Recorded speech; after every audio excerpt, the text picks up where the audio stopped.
آج ہم ایک ایمان افروز واقعہ سنیں گے اور اس سے درس بھی حاصل کریں گے۔ قرآن پاک ہمیں قدم قدم پر رہنمائی فراہم کرتا ہے۔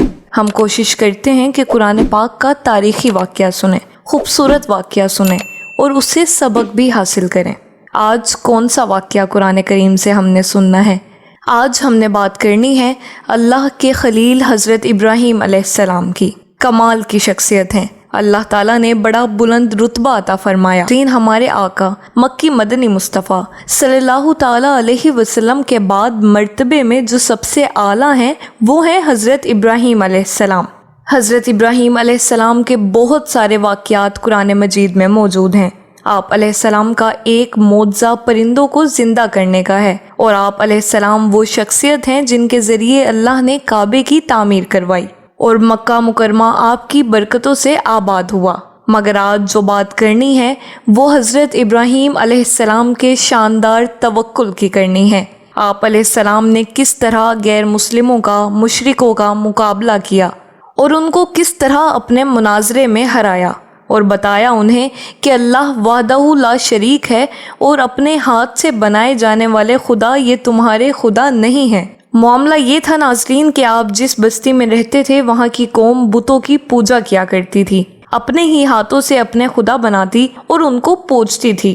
تو حضرت ابراہیم علیہ السلام نے بت پرستی کے معاملے میں پہلے تو اپنی قوم سے مناظرہ کر کے حق کو ظاہر کر دیا۔ پھر لوگوں نے حق کو قبول نہیں کیا، بلکہ یہ کہا کہ کل ہماری عید کا دن ہے اور ہمارا ایک بہت بڑا میلہ لگے گا، وہاں آپ چل کر دیکھیں کہ ہمارے دین میں کیا لطف اور کیسی بہار ہے۔ اس قوم کا یہ دستور تھا کہ سالانہ ان لوگوں کا ایک میلہ لگتا تھا۔ لوگ ایک جنگل میں جمع ہو جاتے اور دن بھر لہو لعاب میں مشغول رہ کر شام کو بت خانے میں جا کر بتوں کی پوجا کرتے۔ حضرت ابراہیم علیہ السلام قوم کی دعوت پر تھوڑی دور تو میلے کی طرف چلے، لیکن پھر اپنی بیماری کا عذر کر کے واپس چلے آئے اور قوم کے لوگ میلے میں چلے گئے۔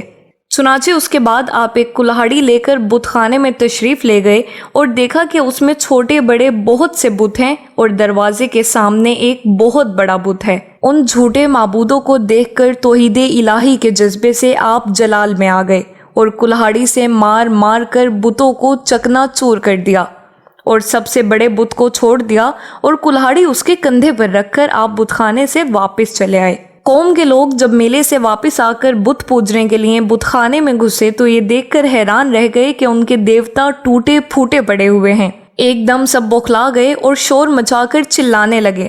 اس کا ذکر سورہ انبیاء آیت نمبر 59 میں ایسے موجود ہے۔ ترجمہ کنز الایمان: کس نے ہمارے خداؤں کے ساتھ یہ کام کیا؟ بے شک وہ ظالم ہیں۔ تو کچھ لوگوں نے کہا کہ ہم نے ایک جوان کو جس کا نام ابراہیم ہے اس کی زبان سے ان بتوں کو برا بھلا کہتے ہوئے سنا ہے۔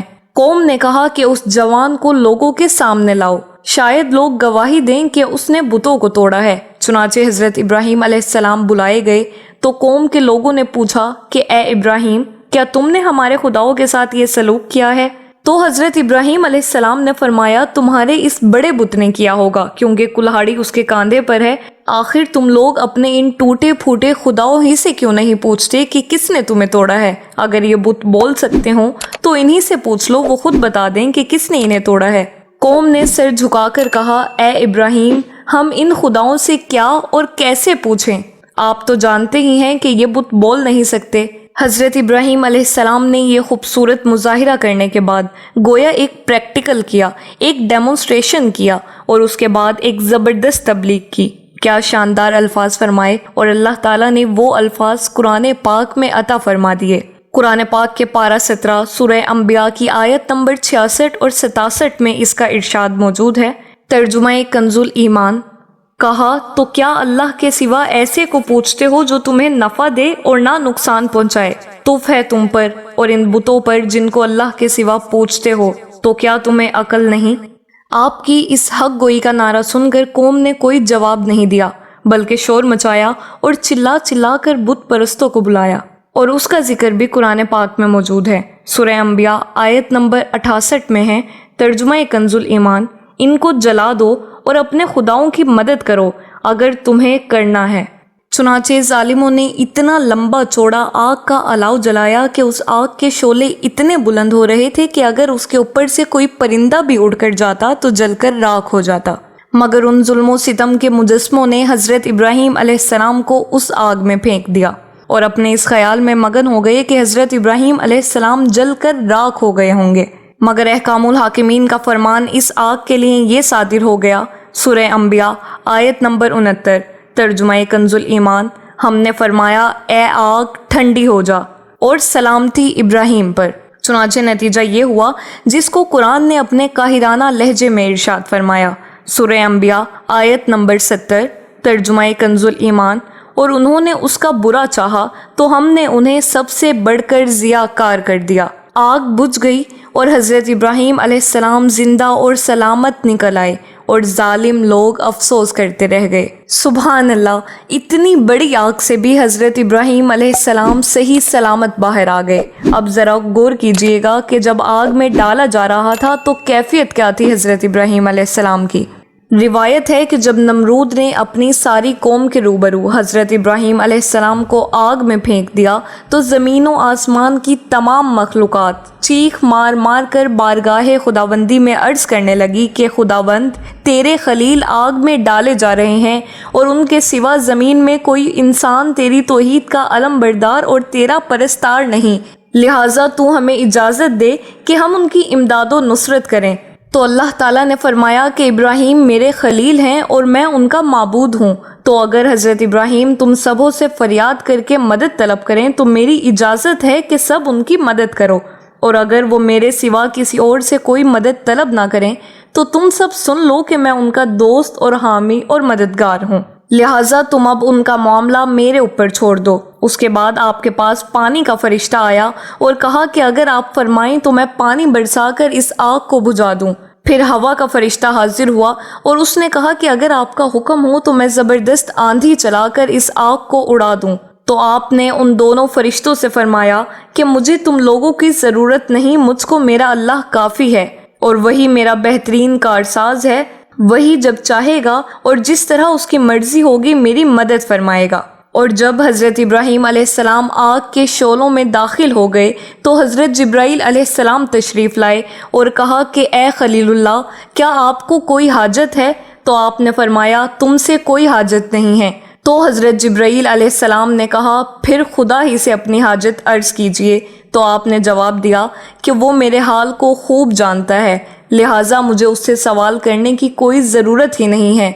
16 या 20 साल की उम्र में तवक्कुल का आलम यह है, अल्लाह पर भरोसे का आलम यह है कि अल्लाह से इल्तिजा भी नहीं की जा रही कि जो अल्लाह चाहेगा वो बेहतर होगा। अल्लाह अकबर।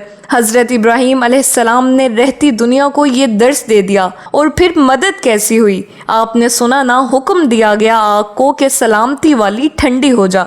शायर लिखते हैं, आज भी हो जो इब्राहीम का ईमान पैदा, आग कर सकती है अंदाज़े गुलिस्तां पैदा।